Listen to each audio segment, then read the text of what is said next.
Police हिरासत में मोहित पांडे की मौत के मामले में जेएमडी न्यूज संवाददाता ने योगी सरकार में स्वतंत्र प्रभार मंत्री धर्मवीर प्रजापति से खास बातचीत की। इस दौरान उन्होंने कहा कि अगर पुलिसकर्मी दोषी है तो उनके ऊपर सख्त कार्रवाई होगी। साथ ही उपचुनाव को लेकर उन्होंने क्या कुछ कहा, आइए आपको सुनाते हैं। योगी सरकार में मंत्री धर्मवीर प्रजापति जी हैं हमारे साथ बातचीत करने के लिए। सर, धनतेरस आ रहा है, दीपावली आ रहा है, बहुत-बहुत शुभकामनाएँ सर।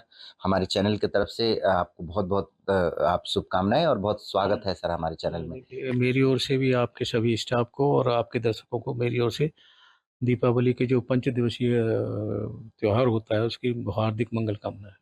अच्छा सर, अगर बात करें राजधानी लखनऊ की, कोई डाउट नहीं है कि योगी सरकार में कानून व्यवस्था चुस्त-दुरुस्त है। लेकिन देखा गया कि विकास नगर का एक मामला था, अभी वो मामला शांत ही नहीं हुआ था, पुलिस कस्टडी में लड़के की मौत हो गई थी। हालाँकि वहाँ भी कार्रवाई योगी जी की तरफ से हुआ है। और दूसरा एक मामला चिनहट का देखा जा रहा है, मोहित पांडे की जो है, जिस तरह से पुलिस कस्टडी में उसकी मौत हो जाती है, तमाम सब वीडियो वायरल हो रही है। अब परिजन भी माँग कर रहे हैं, हालाँकि कार्रवाई तो हो रही है सर, 5 लोगों के ऊपर मुकदमा भी लिख गया है और देखा जाए कि पुलिसकर्मियों पे भी कार्रवाई हो रही है, तो इसको किस तरह से देख रहे हैं? क्योंकि विपक्ष अब हावी है, कहीं न कहीं सरकार की इसमें कमी बता रही हैं, तो क्या इस चीज़ को लेकर सरकार की कमी मानी जाएगी? देखिए, माननीय मुख्यमंत्री जी स्वयं संज्ञान ले रहे हैं। वो हुँ, उस परिवार से मिले हैं, पूरी सरकार की सहानुभूति उस परिवार के साथ है। हुँ, तो माननीय मुख्यमंत्री जी हमारे प्रदेश के मुखिया हैं, वो स्वयं संज्ञान ले रहे हैं। हुँ, इससे हुँ। और बड़ी बात और सहानुभूति उस परिवार के लिए क्या हो सकती है। बिल्कुल सही बात है। और सर, उपचुनाव को लेके क्या तैयारियाँ चल रही हैं? क्योंकि देखिए, एक तरफ से सपा कार्यालय पे पोस्टर लगा है कि 27 के सत्ताधीश, तो उधर भी लगा है, और भी जो अपने मंत्री हैं, उनके यहाँ भी लगा है, अलग-अलग कमेंट हो रहा है, यानी कि पोस्टर वार भी शुरू हो गया है। तो कहीं न कहीं अब 27 के लिए मैसेज दे रहा है सपा कि अब हम आ रहे हैं। हाँ, देखिए, जब 22 का चुनाव हो रहा था हुँ, और फिर लोकसभा का चुनाव होता, 22 के चुनाव में भी जब उत्तर प्रदेश में चुनाव हो रहा था, तो फर्स्ट फेज के चुनाव के बाद में हुँ, समाजवादी पार्टी ने एक संदेश दिया था कि आ रहे हैं हम, हुँ, आ रहे हैं हम। हुँ, हुँ, जनता ने इतना दूर कर दिया कि दूरबीन लेकर भी देखें तो उनको सत्ता दिखाई नहीं दे रही। हुँ, ऐसे ही 27 का अभी से उन्होंने शुरू कर दिया है कि आ रहे हैं हम, आ रहे हैं हम।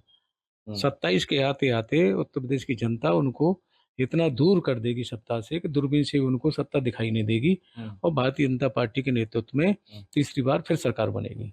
इंडिया गठबंधन लग रहा है कि सर चल पाएगा, क्योंकि आपसी अब मतभेद होने लगा है सीटों को लेकर, वो तो समझौते कर रहे हैं लोग तो।